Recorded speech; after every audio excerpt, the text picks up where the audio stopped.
तुम स्टूडेंट्स कैसे हैं सब लोग। उम्मीद करता हूँ सब लोग खैरियत से होंगे। Welcome to Falcon academy.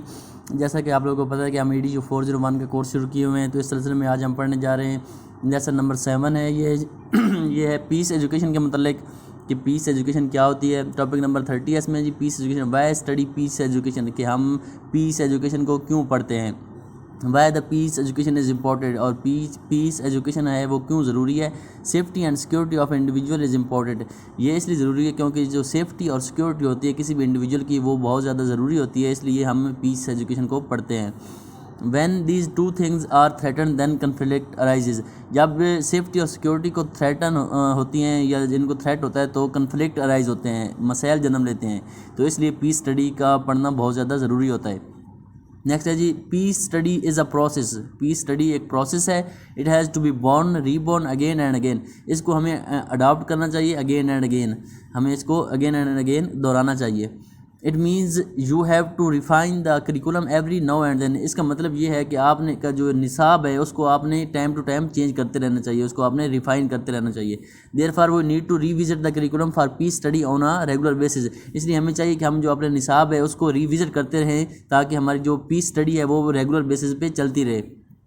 Conflict code भी इन द सिस्टम, जो कन्फ्लिक्ट होता है, जो मसला होता है, वो सिस्टम में हो सकता है, सोसाइटी में हो सकता है, और इवन इन द फैमिलीज़, और हत्ता के फैमिलीज़ के अंदर भी मसला हो सकता है। Starting from smaller units we will look into the macro level. हम छोटे यूनिट से शुरू करेंगे और मैक्रो बड़े लेवल तक हम इस चीज़ को बढ़ाते हैं, पीस स्टडी को। और peace study explore handling out of conflict by peaceful means. जो पीस स्टडी होती है वो कन्फ्लिक्ट को एक्सप्लोर करती है, कन्फ्लिक्ट जो मसला होता है उसकी वजूहात जानती है पीसफुल तरीके के ज़रिए। तो ये आपका सारा इसके मतलब था कि पीस एजुकेशन क्या होती है, पीस स्टडी क्यों होती है, हम इसको क्यों करते हैं और ये क्या होती है। ये सारा आपका टॉपिक 30 था। अभी चलते हैं जी, टॉपिक नंबर 31 है आगे। इसमें वो बता रहे हैं कि इंट्रोडक्शन टू पीस स्टडीज़, कि पीस स्टडीज़ का इंट्रोडक्शन क्या है जी। Another word for peace is equality. Peace study का एक दूसरा लफ्ज़ है equality. And other words for equality are equity, symmetry, reciprocity, equal rights and equal dignity.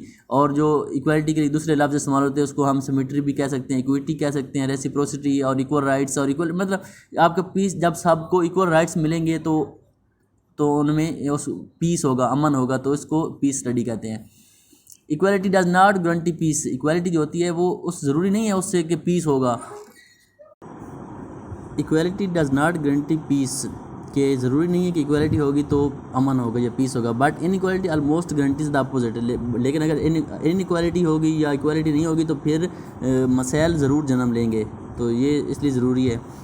As critical study peace study do the same as critics of human behaviour. जो critical studies है वो भी उसको हम इस तरह करते हैं जैसे ह्यूमन बिहेवियर को स्टडी करने वाले करते हैं, और फिलासफर करते हैं, जैसे क्रिमिनल जजेस करते हैं, उसी बेस पे हमने पीस स्टडी भी उसी बेस पे ही होती है। For this the criteria have to be explicit and the comparison carried out with the same rigor as the other field। तो ये है कि इसका जो क्राइटेरिया है पीस स्टडी का वो इन तमाम शोबों के क्राइटेरिया के मुताबिक होना चाहिए। पीस स्टडीज़ को भी हमें उसी संजीदगी के साथ देखना चाहिए जैसे कि हम अदर फील्ड्स को देखते हैं। तो आगे चलते हैं जी, आगे टॉपिक नंबर 32 है जी, पीस एजुकेशन 1 के। पीस एजुकेशन क्या होती है। Peace studies are an applied science की। जो पीस स्टडीज़ हैं वो अप्लाइड साइंसेज हैं, इसको अप्लाइड साइंस के तौर पर हमें लेना चाहिए। We are better serve today by maybe as many as 44 health professions. आजकल के जो दौर है उसमें हमारे तकरीबन 45 किस्म के हेल्थ प्रोफेशन चल रहे हैं, जो कि peace study should be able to deliver the same. इसी तरह हमें पीस स्टडी को भी एक अलग प्रोफेशन के तौर पर लेना चाहिए एट द सेम लेवल, और इसको सेम लेवल पे जो बाकी 44 हेल्थ प्रोफेशन चल रहे हैं उनके साथ सेम लेवल पे हमें इसको देखना चाहिए, क्योंकि इसका एक ख़ास किरदार है कि ये कन्फ्लिक्ट को ट्रांसफार्म करती है, पीस बिल्डअप करती है। ये पीस अमन को कायम रखने के लिए पीस स्टडी बहुत ज़्यादा ज़रूरी है, इसलिए हमें इसको जो बाकी प्रोफेशंस हैं उनके साथ बराबरी की सतह पे देखना चाहिए। इसलिए इसको हमें एक अप्लाइड साइंस के तौर पर देखना चाहिए। उसके बाद peace studies are trans rather than interdisciplinary. Transdisciplinary होता है कि एक अलग से एक डिसिप्लिन है ये पीस स्टडीज़, कि इंटरडिसिप्लिनरी नहीं है कि इसका दूसरी डिसिप्लिन के साथ इतना ज़्यादा तल्लक नहीं है। ये एक ख़ास अपनी इसकी एक ख़ास अहमियत है, ये एक ख़ुद में एक डिसिप्लिन है। लाइक वोमेन स्टडीज़, जिस तरह like women study make women and their conditions of suppression and liberation visible. जैसे कि जो वोमेन स्टडीज़ है वो जो औरतों की दबाव है या उनकी जो आज़ादी है उनको विजिबल करती है। इस तरह जो पीस स्टडी है make visible, understandable and obtainable. जो पीस स्टडी है, इस तरह जो पीस स्टडी होती है वो पीस को विजिबल करती है, अंडरस्टैंडेबल और ऑब्टेनेबल को ज़ाहिर करती है पीस को, इसलिए इसको एक अलग डिसिप्लिन के तौर पर देखना चाहिए। आगे है जी टॉपिक नंबर 33 पीस एजुकेशन 2। उसी को कंटिन्यू कर रहा है कि peace studies are trans rather than interdisciplinary, कि ये ट्रांस डिसिप्लिनरी है, इंटरडिसिप्लिनरी डिसिप्लिन ये नहीं है। As a rule in a good peace researcher the PhD field is no longer visible, कि जो पीस स्टडी है इसमें PhD फील्ड नहीं होती है, इसमें कोई बंदा PhD नहीं होता।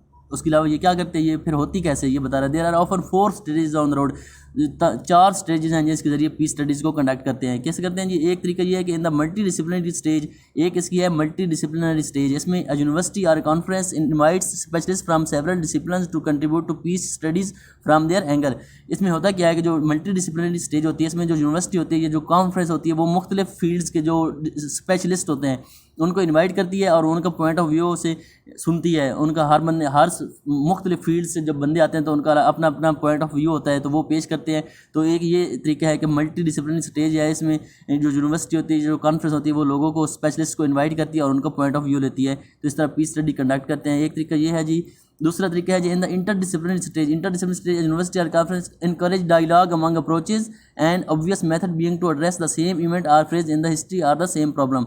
ये जो इंटरडिसिप्लिनरी इसमें भी मुख्तलिफ जो यूनिवर्सिटी होती है वो मुख्तलिफ डिसिप्लिन के लोगों को बुलाती है और उनके आपस में डायलॉग करवाती है। उनके जो पॉइंट ऑफ व्यू मुख्तलिफ होता है उनको एक दूसरे के साथ डायलॉग के ज़रिए वो एक दूसरे के साथ कोऑर्डिनेट करते हैं। तो ये इंटरडिसिप्लिनरी के मुख्तलिफ डिसिप्लिन से बंदे लेते हैं और उनका पॉइंट ऑफ व्यू आपस में डिस्कस करवाते हैं। ये दूसरी स्टेज है। और तीसरी है जी in the cross disciplinary stage. Cross क्या होता है, cross disciplinary stage this dialogue goes further into mutual learning. तो जो क्रॉस डिसिप्लिनरी स्टेज है इसमें ये होता है कि एक बंदा साइकोलॉजिकल सोशियोलॉजी से ले गया, एक साइकोलॉजी से ले लिया, मुख्तलिफ डिसिप्लिन से बंदे ले लिए और उनको आपस में फिर सीखने का मौका मिलता है। जो साइकोलॉजी वाले होते हैं वो सोशियोलॉजी वालों को सिखाते हैं। मतलब क्रॉस डिसिप्लिन का मतलब यही है कि मुख्तलिफ डिसिप्लिन से बंदे लेते हैं। इसमें बेसिकली वो ये बता रहा है कि इसकी कोई PhD फील्ड नहीं होती बल्कि इसमें 4 तरीक़ों के ज़रिए इसमें स्टडी हम करते हैं। वो 4 तरीके इसने बता दिए हैं, एक मल्टी डिसिप्लिन है, एक इंटर डिसिप्लिन है और क्रॉस डिसिप्लिनरी है। तो ये 4 स्टडीज़ हैं इसमें। आगे जी टॉपिक नंबर 34 है जी ट्रांसेंड अप्रोच। ट्रांसेंड अप्रोच क्या होती है, ये होती है जी in the trans disciplinary stage based on the proceeding there are not the problem that determines the choice of intellectual tools and they will usually have to come from the tool chest of several discipline. कि transcend approach ये है कि आपने मुख्तलिफ जो discipline हैं उनसे आपने राय लेनी है और उनके जो स्पेशलिस्ट होते हैं उनकी राय को आपने इंपॉर्टेंस देनी है।